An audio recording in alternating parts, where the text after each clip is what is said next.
La ilaha illallah Muhammadun Rasulullah alaihi salatullah wa alihi wal ahib. Sesungguhnya Allah itu akan memberi kepadamu sesuai dengan kadar cita-citamu, sesuai dengan kadar kejujuranmu, dan sesuai dengan kadar ketulusanmu atau keikhlasanmu. Itu saja. Ditakar berdasarkan loyalitasmu pada Allah. Maka nanti yang akan dinilai oleh Allah bukan besar dan kecilnya sedekah, bukan besar dan kecilnya jasa yang kita berikan, tapi yang akan dinilai adalah ketulusan hatimu. Betul. Kalau ukurannya berdasarkan kubik meter dan berat jenis, maka berarti batu kali lebih mahal dari berlian. Betul nggak? Berlian tuh nggak berat. Kalau punya berlian sebesar telur itu mungkin sama dengan 1 juta truk batu. Iya kan harganya, dan tidak terhingga. Ijtahid, bekerja keraslah, ya. Wa ta'arrad, dan menghadaplah. Watlub, dan mintalah. Fa inna bika la yaji'u syai'un wala budda minka, ya.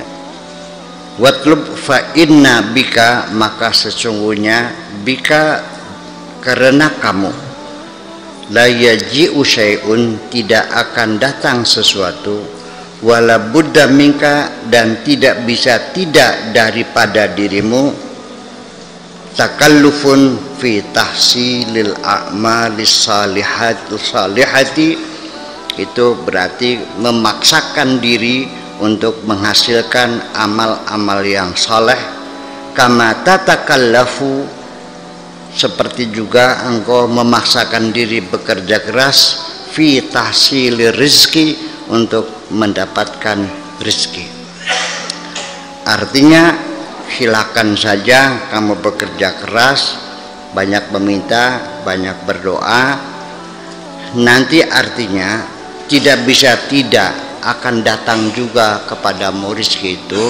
Artinya bukan diakar pada kerja kerasnya, tidak diukur dengan keringatnya, tapi akan dihasilkan dengan kualitas yang kau berikan, yang kau lakukan dalam berupaya mendapatkannya.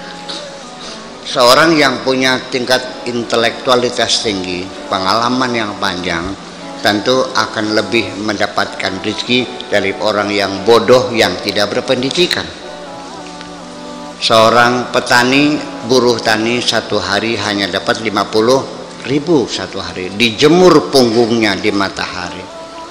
Tapi seorang Habibi, seminggu satu hari dia mengantor, bayarannya 1 miliar 1 bulan. Makanya sekali lagi pesan dari Abul Hasan Asaduli, ibadatul qulubi khairun min ibadatil jawarihi, ibadah hati jauh lebih baik daripada ibadah fisik. Kamu salah sendiri mengapa memilih ibadah fisik yang bayarannya cering. Tapi kalau ibadah intelektual bayarannya blok-blok, blok-blok. Kalau ibadah fisik cering. Kalau ibadah intelektual blok-blok, blok-blok. Ngerti ya? Blok-blok, blok-blok. berlimpah ruah gitu. Tidak berimbas semacam itu. Asyaitan yal'abu bi'awamin nas. Setan itu biasa bisa mempermainkan orang-orang awam, yang dungu, yang bodoh, ya kan, yang tidak berpengalaman, yang tidak sekolah, termasuk yang jauh dari Tuhan, itu orang awam semuanya itu. Kama yal'abul farisu bikarratihi, seperti seorang penunggang kuda bisa memainkan kudanya bikarratihi, dengan bisa membolak-balikan kudanya. Yudiru ahadahum, yaitu bisa memutar siapapun setan itu. Fima yasha, kama yudiru ahadukum dabatahu, seperti penunggang kuda juga bisa membalikkan kudanya ke kanan dan ke kiri. Fima yasha yadrifu uqfiyata qulubihim, yang bisa memukul jantung hati mereka. Wa yastakhdimuhun kaifa arad, dan bisa dipakai seperti apapun yang mereka inginkan. Yuhattimu minas sawami, bisa menghancurkan sinagog-sinagog. Wa yukhrijuhum minal maharibi, dan bisa dikeluarkan dari tempat-tempat ibadah, mihrab-mihrab mereka. Wa yuqifuhum, dan bisa menghentikan mereka fi khidmatihi, dalam berkhidmah, dalam beribadah, bisa ujug-ujug menjadi malas. Bisa kamu ini masih bisa dimainkan setan. Kapan-kapan setan bisa menghambat kamu akan berhenti dari mengaji setiap malam Senin. Ya. Kapan-kapan engkau setan bisa menghancurkan rumah tanggamu, bercerai dengan istrimu. Dan kapan-kapan setan juga bisa menggoda. Kalau kamu masih termasuk golongan orang awam, artinya yang mudah digodanya, artinya bahwa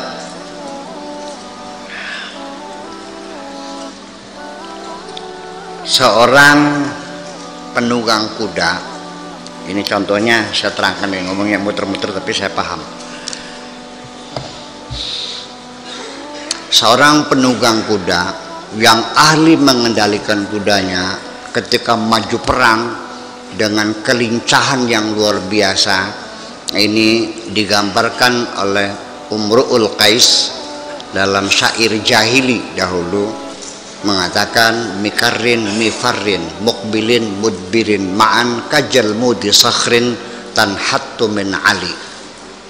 Mikarrin, dia bisa berbalik, mifarrin melesat, mukbilin bisa menghadap, mudbirin bisa berbalik, kajal mudi sakhrin seperti buah batu besar, tanhattu min ali, batu ukuran 5 meter diameternya menggelinding dari gunung, kayak mau bom balik-baliknya. Itu saking lincahnya seorang penunggang kuda sehingga musuhnya habis dibabat semuanya. Itu cerita Umrul Qais. Ini mungkin dari cerita bagaimana setan bisa memutar-mutar kamu sesuka-suka dia kalau kamu tidak waspada.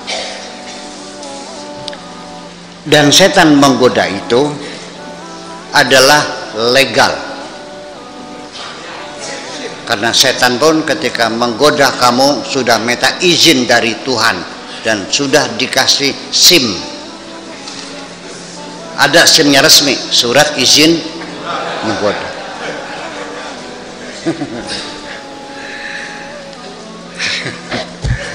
Setan, kau menggoda aku? Iya. Alasannya apa? Resmi, kata setannya. Mana suratnya? Nih ada SIM-nya. Ketika setan meminta izin yang bunyinya qala fa bi'izzatika la ughwiyannahum ajmain, kata Allah, oke, silahkan kau goda semuanya. Setan minta umur panjang, kata Allah, oke, innaka minal mundharin, engkau panjang sampai hari kiamat. Setan umurnya panjang dan dia akan menggoda kamu sekuat tenaga dengan harapan kamu semuanya masuk neraka semua. Nah, nanti kalau sudah masuk neraka semua, setan ada peluang bisa masuk surga lagi. Itu akal jahatnya tuh. Makanya orang yang hidupnya punya cacat, dia paling suka menyebarluaskan cacat orang lain supaya tidak sendirian.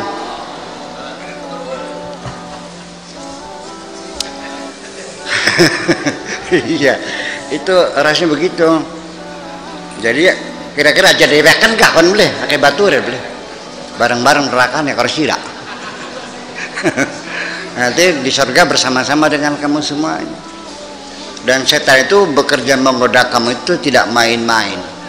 Dia sangat bersungguh-sungguh, tidak mengenal waktu, tidak siang, tidak malam, tidak pagi, tidak sore. Ya, kamu berdiri, setan berdiri, kamu duduk, setannya tetap berdiri. Kamunya melek, setannya melek, kamunya tidur, setannya melek. Nyon? Iya, siang dan malam. Tetapi setelah setan keluar dari sorga dengan 2 pengkabulan, umur panjang dan menggoda manusia, di tengah setan sedang bersukaria sambil tolak pinggang dan bersiul-siul, kata Tuhan, tunggu dulu setan, silakan kau goda seluruh umat manusia, tetapi nanti ketika manusia sadar, mengaku bersalah dan meminta ampun kepadaku, pasti ku ampuni semuanya.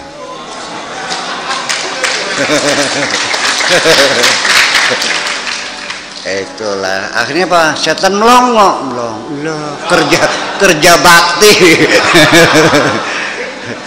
Dan nanti hasilnya seperti menulis di atas air. Nah, sejak itulah maka setan merubah strategi, bukan sekedar menggoda manusia berbuat jahat, tetapi mempola bagaimana manusia jangan merasa berdosa. Jadi jangan-jangan, atau mungkin bisa katakan, kalau orang yang hidupnya tidak pernah merasa berdosa, itu sudah menjadi setan. Namanya setan manusia. Ini setan, lihat dulu, ini setan, ini manusia menyatu. Kalau begini namanya setan manusia, kalau dibalik manusia, iya. Itu yang disebut dengan syayatinul insi wal jinni. Setan-setan jin dan setan-setan manusia. Jin juga sama, kalau menyatu dengan setan ya namanya setan jin. Kalau menyatu dengan manusia namanya setan manusia. Nah, kalau sudah setan itu berbentuk manusia, godaannya lebih efektif dan lebih efisien daripada setan berbentuk jin. Kalau jin hanya berbisik-bisik di telinga kita, menggoda hati kita untuk bersyahwat dan sebagainya. Tapi kalau setannya berbentuk manusia, udah roknya pendek, pahanya mulus, buah dadanya besar, bokongnya bahenol, mana tahan.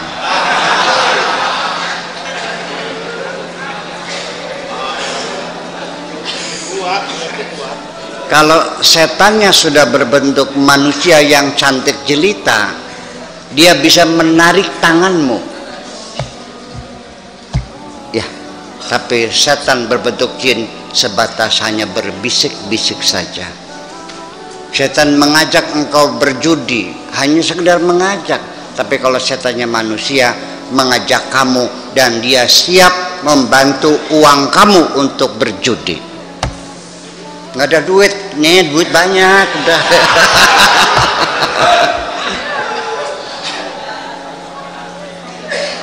Iya. Paham? Maka jangan main-main. Jadi ketika engkau diperingatkan oleh Tuhan, inna syaitana lakum aduwwum mubin, ternyata engkau tidak pernah mengambil langkah strategi, menganggap ringan setan seperti anak kopokan, menganggap ringan. Kamu tidak pernah mempelajari bagaimana teknik setan menggoda, di mana kekebalan setan, bagaimana dia menggoda caranya. Kamu tidak pernah belajar dengan setan, tapi setan mempelajari kamu 24 jam diintai kamu. Ya, setan tahu kelemahan-kelemahan kamu itu semuanya. Ya, saya juga pernah mau diselewengkan oleh setan. Ketika ingin membantu orang susah, uang sudah di kantong, tinggal diberikan saja, masih berbisik juga setan. Nanti Buya, ngasihkannya jangan sekarang, nunggu kalau sudah tamunya banyak. Saya bilang, aku lebih pinter dari kamu.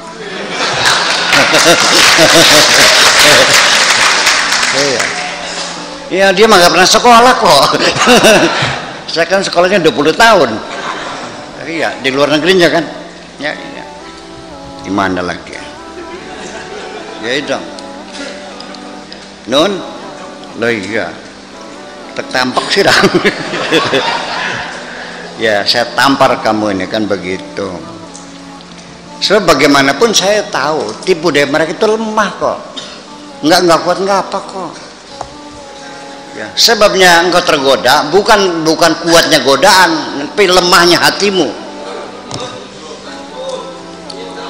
Kalau engkau kalah berperang dengan orang lain, itu bukan kuatnya musuhmu, tapi lemahnya dirimu sendiri. Terus setuju nggak? Iya. Inna kaida syaitan dha'ifa.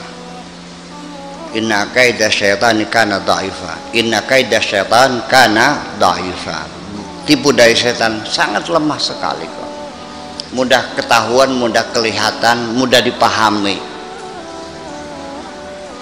Ngasih sodakoh sama orang disuruh nunggu kalau tamunya sudah banyak. Tahu nggak maksudnya apa? Masa nggak paham? Masa nggak paham? Ya, ya.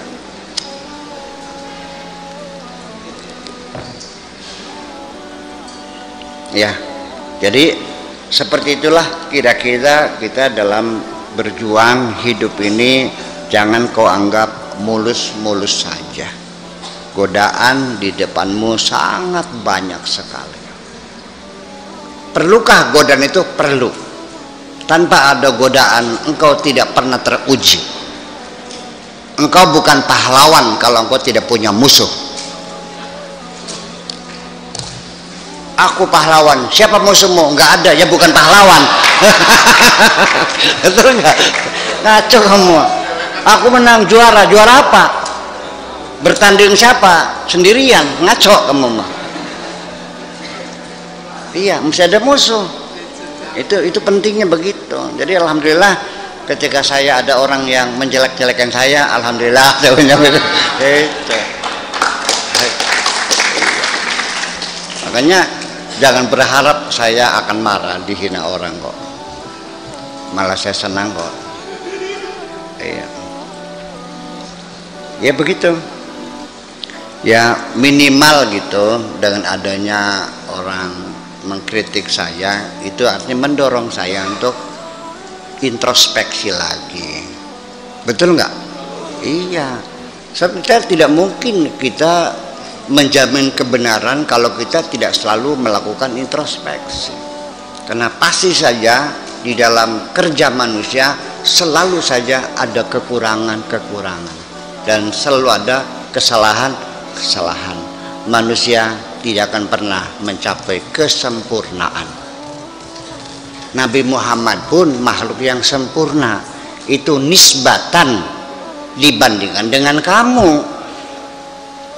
Kalau dengan Tuhan yang kesempurna Nabi Muhammad, tetapi yang maha sempurna hanya Allah. Cuman Nabi Muhammad dibuat paling sempurna diantara dibandingkan dengan kamu-kamu ini. Kalau dengan Allah yang sempurna dong. Sebab yang maha sempurna hanya Allah saja, itu saja bedanya. Ya, segitu Nabi sempurna pun masih diuji. Ya, kalau nggak ada Abu Jahal, kamu tidak akan tahu hebatnya Kanjeng Nabi Muhammad kok. Kalau orang Mekah semua masuk Islam, semua nurut, semua sembahyang, semua gitu. Nabi Muhammad kelihatan hebatnya enggak? Jadi ketika ada musuh datang, itu berarti Allah mengendaki supaya kamu kelihatan hebat di mata orang lain. Alhamdulillah. Kalau nggak ada musuh, aku bayar kamu, silakan musuh saya. Ini saya bayar supaya aku hebat. Itu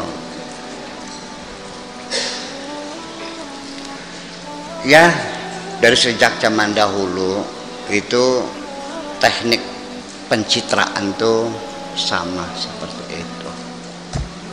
Iya, kalau kamu ingin naik pangkat gampang, kamu kerja di dinas pemadam kebakaran, kamu isi blangwir kamu itu air yang penuh, lalu kamu bakar rumah itu sendiri, lalu kamu datang 2 menit kemudian semua orang bertepuk tangan sama kamu, naik pangkat kamu itu.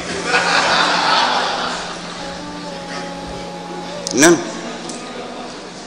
ternyata luar biasa, 2 menit selesai. Yang terbakar sedikit hanya dapurnya saja. Yang bakar siapa? Itu namanya pencitraan tuh begitu, sejak zaman dahulu kala begitu dipakai untuk orang-orang yang merebut kekuasaan tuh begitu caranya. Ngerti beli? Yang jujur sama kamu nggak bakal jadi pemimpin. Siram kejujuran kayak alu, siram lempeng. Terlalu lurus gitu. Iya, jadi namanya politik yang bisa melintirnya, anak babite, anak jejaknya, anak ngeluse kan gitu. Seperti itu. Makanya karena saya tidak cocok dengan jiwa saya, maka saya menjauh dari persoalan-persoalan semacam itu.